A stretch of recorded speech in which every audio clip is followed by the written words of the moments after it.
उद्योगपति रतन टाटा के निधन के बाद पूरा देश उनको नम आंखों से विदाई दे रहा है। उनके अंतिम दर्शन के लिए बड़ी बड़ी हस्तियां मुंबई शहर में गुरुवार को इकट्ठा हुई, लेकिन इस बीच रतन टाटा को देखने उनके दिल के बेहद करीब उनका डॉगी पहुंचा।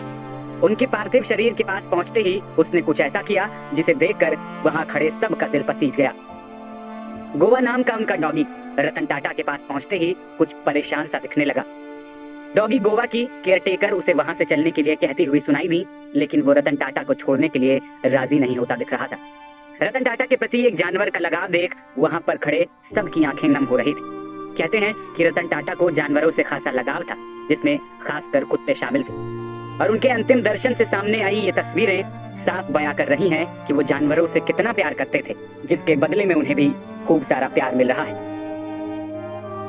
कहा जाता है कि टाटा के सभी परिसरों में आवारा कुत्तों के आने जाने पर कोई रोक टोक नहीं थी, चाहे वो ताजमहल होटल हो या समूह का मुख्यालय।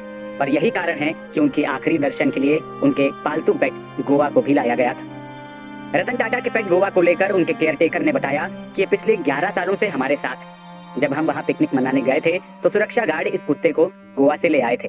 रतन टाटा उससे बहुत प्यार करते थे। कुत्ते का नाम गोवा है, क्योंकि उसे गोवा से लाया गया था, इसीलिए इसका नाम खुद रतन टाटा ने गोवा रख दिया। इतना ही नहीं, रतन टाटा ने कुत्तों के लिए एक 5 मंजिला अस्पताल भी खोला था। उन्होंने अस्पताल के बारे में कहा था कि मैं कुत्तों को अपने परिवार का हिस्सा मानता हूँ, इसीलिए उन्होंने अपने घर में कई पेट्स पाल रखे थे। रतन टाटा ने अस्पताल के उद्घाटन के समय कहा था कि मुझे ऐसे अस्पतालों की अहमियत पता है, इसी वजह से वहाँ 200 पालतू जानवरों का इलाज किए जाने वाले बहुमंजिली इमारत बनवा रखी है। ऐसे थे भारत के गौरव रतन टाटा, जिन्होंने बुधवार रात 11 बजे मुंबई के ब्रीच कैंडी अस्पताल में अंतिम सांस लेकर इस दुनिया को अलविदा कह दिया। जिसके बाद उनके अंतिम दर्शन को हस्तियों का मजमा लग गया। क्या बॉलीवुड, क्या नेता, मंत्री और उद्योगपति, सब ने रतन टाटा के आगे आकर हाथ जोड़ा और देश के लिए वो जो करके गए उसके लिए नमन किया। इसके बाद रतन टाटा राजकीय सम्मान के साथ वर्ली स्थित शमशान घाट पर पंचतत्व में विलीन हो गए।